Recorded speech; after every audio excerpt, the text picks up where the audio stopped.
आखिरकार बीजेपी को एक साल से लगातार गाए जा रहे इस गीत का जवाब मिल गया कि पिछली कांग्रेस सरकार प्रदेश का पूरी तरह से कबाड़ा करके चली गई थी।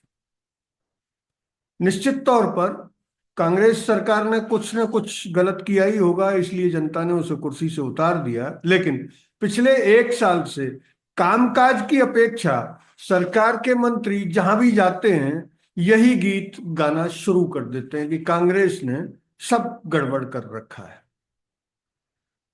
आम जनता से उनका संवाद एक तरफा होता है, इसलिए लोग शायद उनसे सवाल पूछ नहीं सके।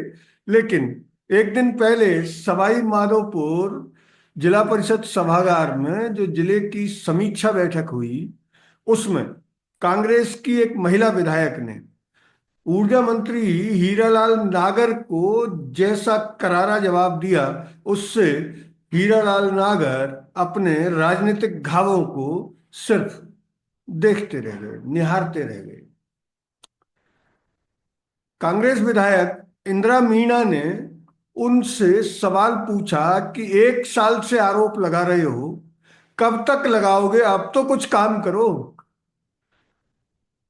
प्रदेश जानता है कि मुख्यमंत्री से लेकर पूरा मंत्रिमंडल सिर्फ यही गीत गाकर एक साल आराम से निकाल गया और सरकार की वर्षगांठ भी मना रहा है।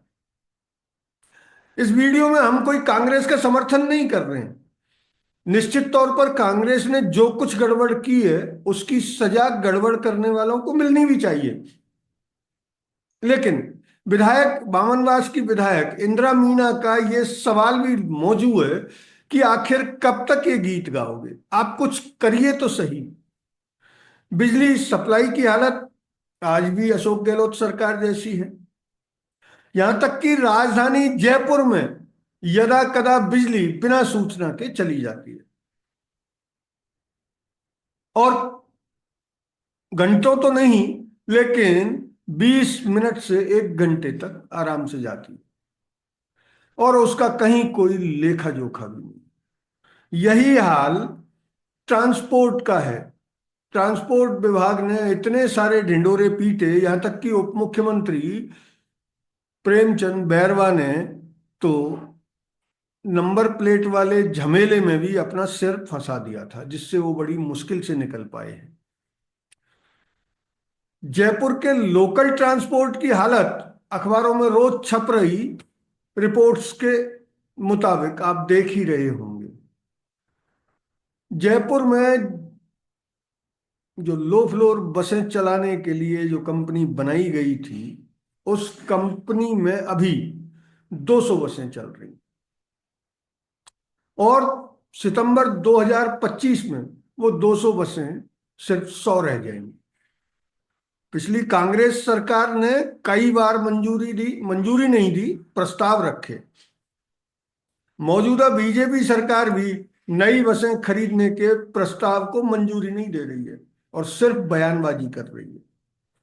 अब केंद्र सरकार के नियम और मौजूदा राज्य सरकार की लापरवाही का अनुमान आप सिर्फ इससे लगा सकते हैं कि सेंट्रल ट्रांसपोर्ट अथॉरिटीज ने 10,000 की जनसंख्या पर 6 लो फ्लोर बसें चलाने का नियम बना रखा है और इसके लिहाज से जयपुर को 3,000 बसों की, लो फ्लोर बसों की जरूरत है। तो प्राइवेट और सरकारी सभी बसें मिलाकर भी 3,000 नहीं। ऐसे में लोगों को आने जाने के लिए तो कैब लेनी पड़ेगी या फिर टैक्सी या फिर ऑटो, और या फिर थोड़ा भी सक्षम है तो लोन पर अपना वाहन। इसी वजह से जयपुर, राजधानी जयपुर में वाहनों की रेलम पेल 21वीं शताब्दी के पहले दशक के बेंगलोर जैसी हो गई है। उस वक्त में बेंगलोर में स्टेशन से हवाई अड्डा जाने के लिए 2 से 2.5 घंटे तक ट्रैफिक जाम की वजह से लग जाते थे और फ्लाइट पर जाने वाले जिनको अगर 12 बजे की फ्लाइट पकड़नी है तो वो घर से 9 बजे निकलते थे।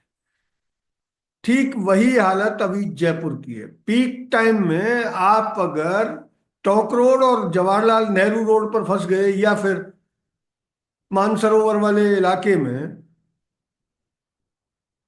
आ गए तो फिर आपका समय पर पहुंचना कतई संभव नहीं।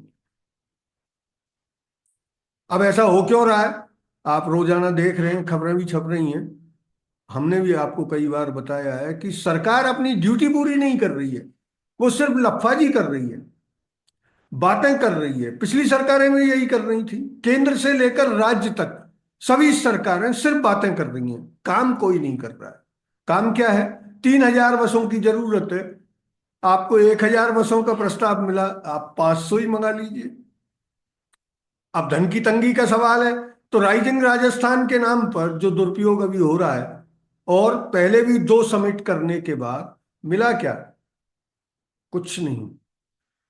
अभी जो इन्होंने आंकड़े जारी करके बताया कि उसमें 25,000 करोड़ मिल गया था और एक में 33,000 करोड़ का मिल गया था, उसमें भी वो इकाइयां अब चल भी रही हैं या नहीं, इसकी फिजिकल रिपोर्ट, फिजिकल वाली रिपोर्ट अभी तक सरकार ने सामने नहीं रखी। भौतिक सत्यापन जिसको हम कहते हैं। तो ट्रांसपोर्ट की हालत खराब, बिजली की हालत खराब, सड़कों की हालत आप देख ही रहे हैं। तो आखिर जनता ने जो ये सत्ता परिवर्तन किया था वो क्या भाषण और एक दूसरे पर आरोप प्रत्यारोप के लिए किया था? लगता है भारत में यही ज्यादा चल रहा है। किसी भी राज्य में देख लीजिए, सरकार बदलते ही नई सरकार 2-3 साल तो सिर्फ आरोप लगाने में गुजार देती है, जैसा कि अभी राजस्थान में चल रहा है। एक पूरा साल चला गया, मुख्यमंत्री का गृह जिला भरतपुर, मुख्यमंत्री का गृह क्षेत्र सांगानेर, जहां अगर मुख्यमंत्री मुख्यमंत्री बनकर नहीं जाए तो पीक टाइम में अपने उस पुराने घर तक पहुंचने में भी उनको 1 से 1.5 घंटा लग जाएगा। ये सही है कि मुख्यमंत्री के पास सिर्फ ट्रांसपोर्ट देखने का काम नहीं है, उसके लिए मंत्री हैं, लेकिन सुपरविजन और मंत्रियों से काम करवाने का जो तरीका, जैसा भी काम प्रधानमंत्री नरेंद्र मोदी ने जो भी तय किया है, लेकिन मंत्री उनसे डरते हैं और उनके आदेशों की पूरी पालना होती है। सीएम के आदेशों की पुलिस ही पालना नहीं कर रही है। सीएम ने कहा था शपथ लेने के शायद 1 या 2 दिन बाद ही कि जब वो सड़कों से गुजरे तो आम जनता को कोई परेशानी नहीं होनी चाहिए, वो सामान्य ट्रैफिक में चलना चाहते हैं। पूर्व मुख्यमंत्री वसुंधरा राजे ने भी एक बार ऐसा ही बयान दिया और 1-2 दिन उनकी तस्वीरें छपी भी। लेकिन पुलिस किसी भी कीमत पर आम आदमी को परेशान करने का कोई मौका नहीं छोड़ती। जैसे ही वीआईपी मूवमेंट होता है आप घंटों सड़कों पर जाम में फंस जाते हैं। इसको रोकेगा कौन? सरकार। लेकिन सरकार सिर्फ बयानबाजी में व्यस्त है, पिछली सरकार पर आरोप लगाने में व्यस्त है। इसलिए इंदिरा मीना का और ऊर्जा मंत्री हीरालाल नागर का जो तूतू मैमे जैसा एक परिदृश्य उपस्थित हुआ, वो अपने आप में लोगों को ये बताने के लिए पर्याप्त है कि मौजूदा सरकार भी पिछली सरकार की तरह सिर्फ सत्ता का मजा लूट रही है, आम जनता की वास्तविक दिक्कतें जो हैं उनसे उनका कोई लेना देना। अगर ये वीडियो आपको अच्छा लगा तो इसे लाइक करें, शेयर करें और हाँ, हिंदी हेडलाइन को सब्सक्राइब जरूर करें। धन्यवाद। जय हिंद।